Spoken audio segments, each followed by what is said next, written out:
وسلم نے دی۔ تو پہلی بات یہ کہ اس دنیا میں جو سیدھی راہ ہے اللہ نے جو بتائی ہے وہی راہ سیدھی ہے، اور اسی راستے کی دعا ہم سب نماز میں ہر رکعت میں کرتے ہیں۔ سیدھی راہ کی دعا اگر چھوڑ دی جائے تو نفس اور شیطان جو انسان کے ساتھ لگا ہوا ہے کبھی بھی صحیح راستے پر چلنا ممکن نہیں کرے گا بلکہ مشکل کر دے گا۔ اسی لیے قرآن کریم نے جن حقیقتوں کی طرف انسان کو متنبہ کیا ہے ان میں ایک حقیقت یہ ہے کہ انسانوں کا جو دشمن ہے وہ شیطان ہے، اور ایک ایسا دشمن ہے کہ جو ہر وقت انسان کے ساتھ لگا ہے۔ ہم محسوس کرتے ہیں کہ ہمارا دشمن فلاں شخص ہے، نہیں، یہ تو شیطان ہے جس نے دو بھائیوں میں دشمنی پیدا کرنے کی کوشش کی۔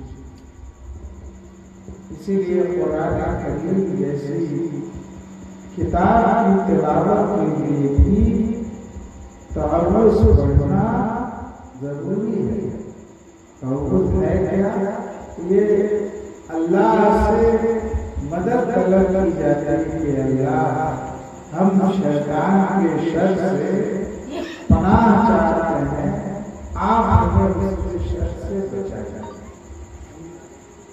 تو انسانوں کے اندر جو ہے نفس ہے اور وہ نفس شیطان کی جگہ ہے، اس لیے ہر شخص کو چاہیے کہ اپنے نفس کی اصلاح کی کوشش وہ کرتا ہے۔ اصلاح کیسے ہوگی؟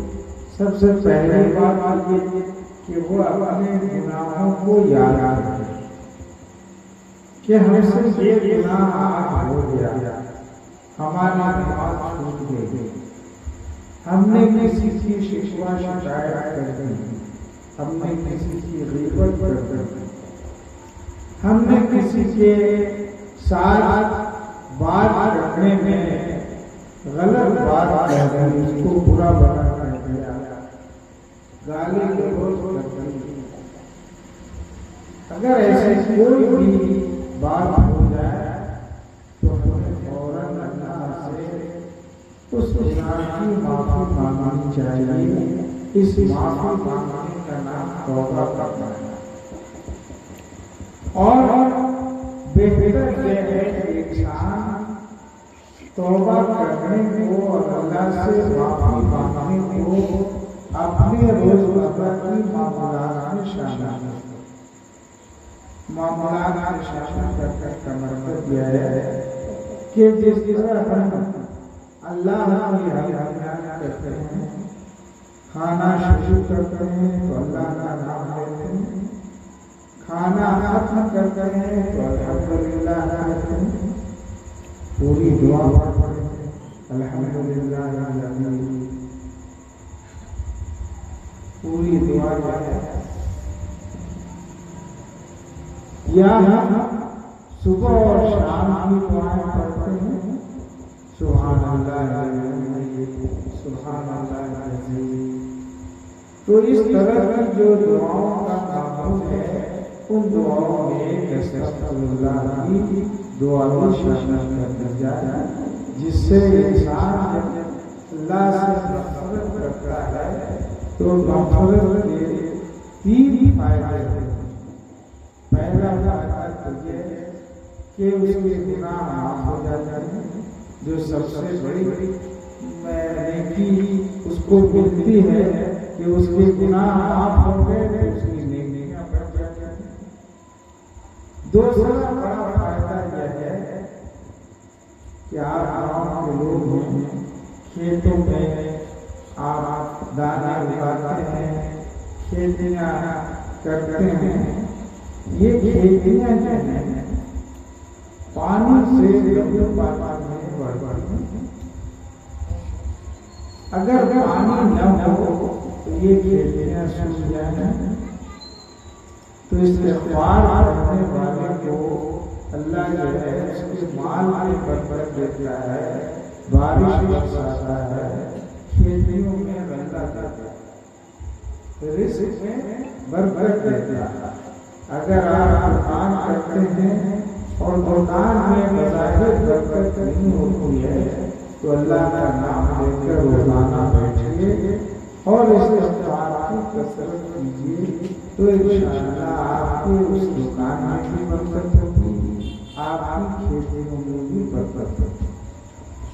اور تیسرا فائدہ یہ ہے کہ اولاد، اگر کسی کے گھر میں اولاد نہ ہوتی اور وہ کثرت سے استغفار کرے گا تو اس کی برکت سے اللہ اسے اولاد کی نعمت عطا کرے۔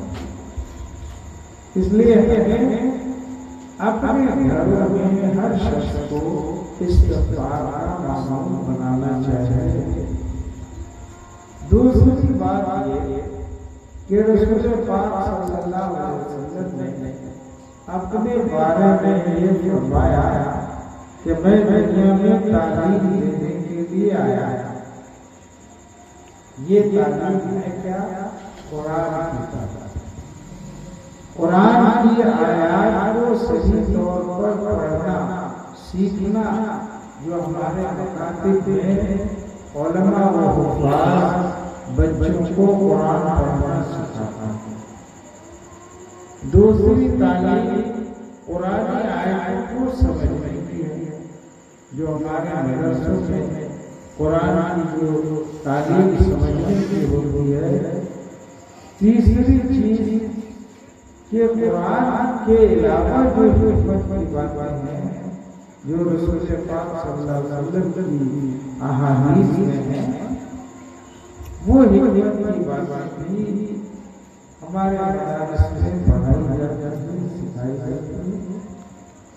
ان حکمتوں میں سب سے بڑی حکمت انسانی اخلاق اور کردار کو بہتر کرنے کی ہے۔ رسول پاک صلی اللہ علیہ وسلم کی سب سے بڑی خوبی ہے کہ اللہ نے آپ کو اخلاق کے اعتبار سے، کردار کے اعتبار سے دنیا میں تمام انسانوں کے لیے نمونہ بنا۔ ایسا نمونہ کہ دنیا میں اس طرح کا نمونہ، جامع نمونہ کوئی دوسرا نہیں ہے۔ اللہ نے اسی لیے فرمایا انک لعلی خلق عظیم، کہ نبی آپ اخلاق کے سب سے اونچے مقام پر پیدا کیے ہیں۔ اس لیے جو بھی ہمیں سیکھنا ہے، اخلاقیات کی تعلیم حاصل کرتے ہیں، وہ نبی صلی اللہ علیہ وسلم کی احادیث سیکھیں۔ اس میں آپ کی پوری زندگی کی رہنمائی، اور یہ سیکھنا ہمارے مکاتب میں ہے، مدارس میں ہے۔ ہمارے وہ بچے یا وہ بچیاں جو اسکولوں میں پڑھتی ہیں، ان کو بھی چاہیے کہ وہ قرآن کی تعلیم کو اپنی زندگی کا ایک لازمی حصہ بنائیں۔ قرآن کی صحیح تلاوت کریں، قرآن کے الفاظ کو سیکھیں، قرآن کے معنی کو سیکھیں۔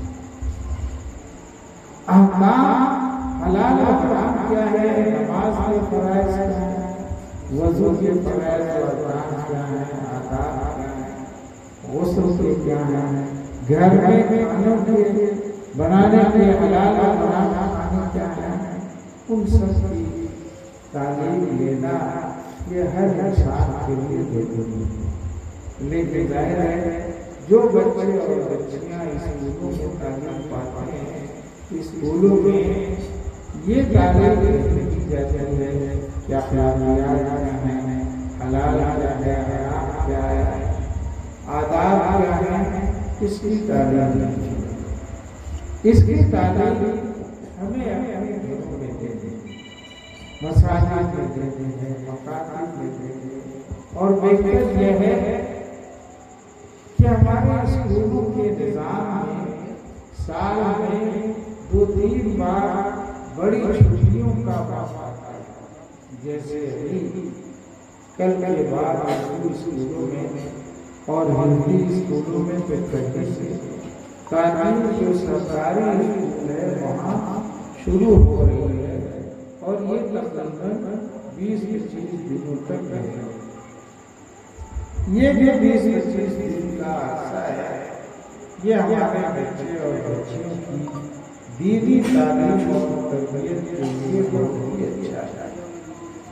اس لیے آپ اپنے گاؤں میں اس کا نظام بنائیں کہ ہر وہ بچہ اور ہر وہ بچی جو کسی اسکول میں پڑھتی ہے وہ ضرور صبح کو اور دن کے کسی ایک حصے میں 1 سے 2 گھنٹہ وہ دینیات کی تعلیم حاصل کرے، جو ہمارے مدارس کے احباب ہیں، مسجدوں کے ائمہ ہیں، مکاتب کے جو ذمہ دار ہیں، حفاظ ہیں، وہ ان کے لیے الگ سے نظام بنائیں تاکہ یہ بچے اور بچیاں دین کی بنیادی تعلیم حاصل کر سکیں۔ اس سے فائدہ یہ ہوگا کہ یہ ایمان کو بھی سیکھیں گے، کفر اور شرک سے بچنے کو بھی سمجھ لیں گے کہ ہمیں کفر اور شرک سے کیسے بچنا ہے۔ ورنہ تو آج کل موبائل کے ذریعے، پہلے ٹی وی کے ذریعے ہوتا تھا، اب تو موبائل کے ذریعے مختلف طرح کے شیطانی چیزیں آتی رہتی ہیں جس میں کفر ہوتا ہے، شرک ہوتی ہے۔ اس لیے اس کفر اور شرک سے اپنے گھروں کو بچانا، اپنے اہل عیال کو بچانا ضروری ہے۔ اسی کو اللہ نے اپنے نبی صلی اللہ علیہ وسلم کے ذریعے یہ حکم کیا کہ لوگوں اپنے آپ کو بھی جہنم کی آگ سے بچاؤ اور اپنے اہل عیال کو بھی جہنم کی آگ سے بچاؤ۔ تو یہ جو وقت ہے ہمیں اس کا ایک تحریک چلا کر مسجدوں میں بار بار اعلان کر کے اس کا نظام بنانا چاہیے۔ ہم لوگ بھی کہ آپ حضرات اس کو جاتے ہیں۔ میں اس سے زیادہ وقت زیادہ ہو گیا ہے اور باتیں نہیں کرنا چاہتا۔ ہمیں اپنے گھروں میں ایمان کی فکر کرنا ہے، صدقہ کا اہتمام کرنا ہے، قرآن کی تلاوت روز ہو، اس کا نظام بنانا چاہیے۔ اگر ہم ایسا کریں گے تو انشاءاللہ اس گاؤں کے ہر گھر میں برکت ہوگی، مرض سے، بیماریوں سے شفا ہوگی۔ اس لیے کہ جہاں قرآن کی تلاوت ہوتی ہے اس میں اس گھر میں برکت ہوتی ہے، رحمت آتی ہے اور بیماریوں سے شفا ہوتی ہے۔ تو امید ہے کہ ان 3 باتوں پر اپنے اپنے گھروں میں آپ اپنا عمل کا معمول بنائیں گے۔ میں اسی کے ساتھ آپ سب کو اس دین کی نسبت سے جمع ہونے پر مبارکباد دیتے ہوئے اپنی بات ختم کرتا ہوں۔ وآخر دعوانا الحمدللہ رب العالمین۔ درود شریف پڑھ لیجیے۔